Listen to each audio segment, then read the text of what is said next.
Hello students, my name is Dr. Neeraj. Welcome back to my channel. Today we are going to talk about various data types in Python. Instead of going through the data types as a theoretical concept, I've taken some examples over here. The first one is that we are assigning the value 100 to the variable counter. So it is an integer assignment. 100 is an integer. Then if we have a decimal like 1000.0 or 100.0, again I'm assigning this value to miles. It is a variable name. And 1000 dot something or decimal is an example of a float. Then comes the example of string. String characteristic is that it is in the inverted commas. So like John is a string and which is assigned to the variable name. Now, what important is that whatever is there inside the string is a inside the inverted commas is a string. So, for example, if there is 100 or 1000.0, if it is an inverted comma, it will be an example of a string. Then there is a boolean value, true or false, which is stored in the variable name flag. So these are some data types. I've given you examples. You can go through these also explanations. Some examples are mentioned. So this is basic important are integer, float, integer, float, string, and boolean. These are some of the data types in Python. Now I will give you one. We'll do one exercise. Let me start with one exercise. So this one is a notebook of Python and I'm using Google Colab. You can use anything. You can use VS Code or any ID you want. That's not important. So let us take an example of this assignment. So have to assign a value. How do we assign a value in Python? X again, as we saw it before, X is an example. It is a variable and 11 is a value which is stored in X. Obviously, X is an integer. And then I print X value is X. Whatever is there in this value will be printed over here. Again, the second assignment name is Ellison. Again, we print it, and whatever is there over here will be printed here. So these are two, examples. Then pi is again as a float 3.14, and we print the value of pi. If I run the cell,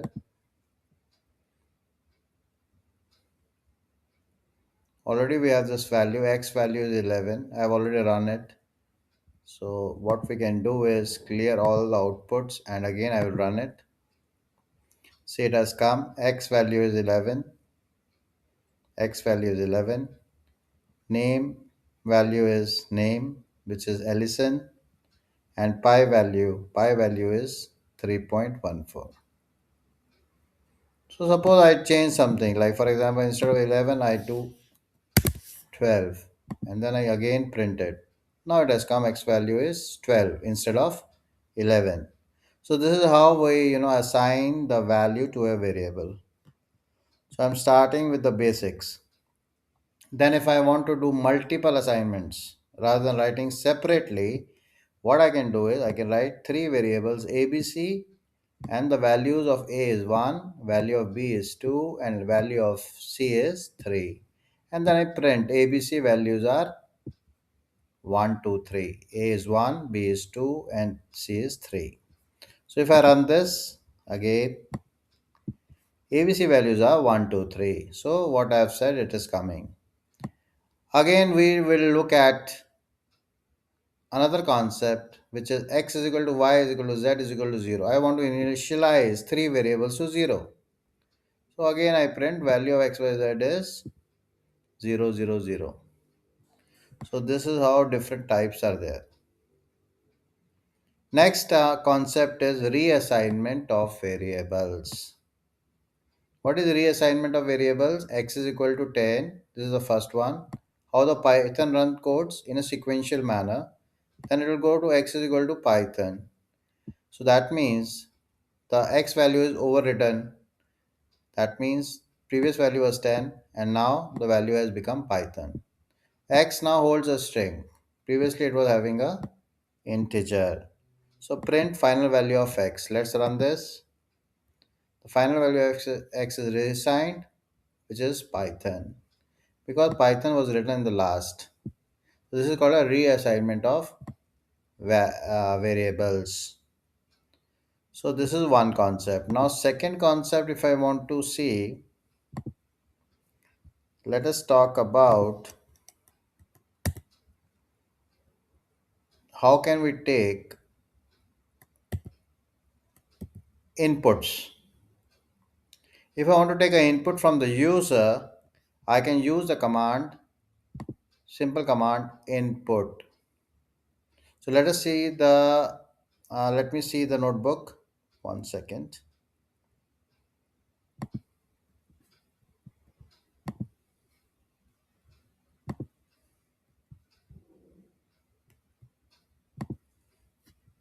Let me see the second assignment.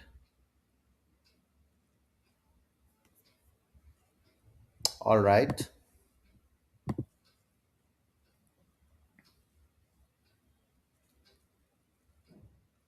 Now, how can we take input? Like, suppose I want to take an input from a user. Always, in this case, previous cases, I'm putting the input myself. But suppose I'm making an inventory management system, I'm making some software, some application, and I need to take an input from the customer. Like, what is your order quantity? Your order quantity is 20. I'm taking an order from the customer. Then the customer has to input some value. So how do I make, how can I use, what command can I use to take an input from the customer? So we are going to take the input from the customer by the basic command, which is input. Student ID is the variable which will store the input taken by the customer. Input, enter the student ID. And then, so let me run this first so that you understand. Let me clear all the outputs and run it again.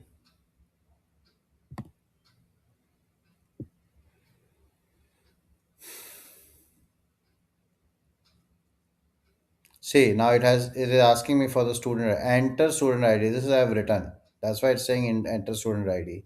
If I say enter STUD, it will say enter STUD. So whatever I write here, it has come. And then we are taking an input. So input, it is asking for input. Let me take student ID as say 123. And then I press enter. Second, it goes. This line is executed. Second line is executed now, which is enter student name. Again, student name. So my name is Neeraj, so I will put Neeraj. And then again, I put enter.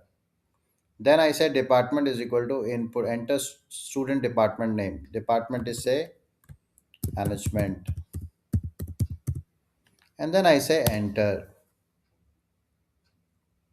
So it has taken the input. Now, whatever the input has been taken, I will display it. I have used that for the second cell. Print, printing student details, print id name department, and print student id name and department. This is the input which I have taken. This is the what I wanted to display when it is displaying the student id name and department. So what is the student id? This student id which I just took it. What is this name? This name which I just input from the customer. What is this department? It is this department which I just input from the customer. Can I run this? Yes. See, ID name, department, printing student details. This is the first line. Suppose I use it, instead of printing, I want to use print. Let me run it again. Now it has come print student details. I can change that. Then ID name department. Okay, I don't want the whole thing. I want to write DEPT department. Let me run it again. This is department. I want DEPT. DEPT. So whatever I write here, it'll come over here. but these values are taken from the customer. So I put 123, I was a customer name is Neeraj, and the department is management. So this is how we take an input in Python. Now this is a series of Python tutorials. If you like to learn Python from the basics, I'm going to cover the advanced topics also, like OOPS concepts, inheritance, and all those encapsulation. Everything I'm going to cover in Python. So to stay with me, please, I would like to request you to subscribe to my channel so that you can get the updates. It is going to be a complete series on Python.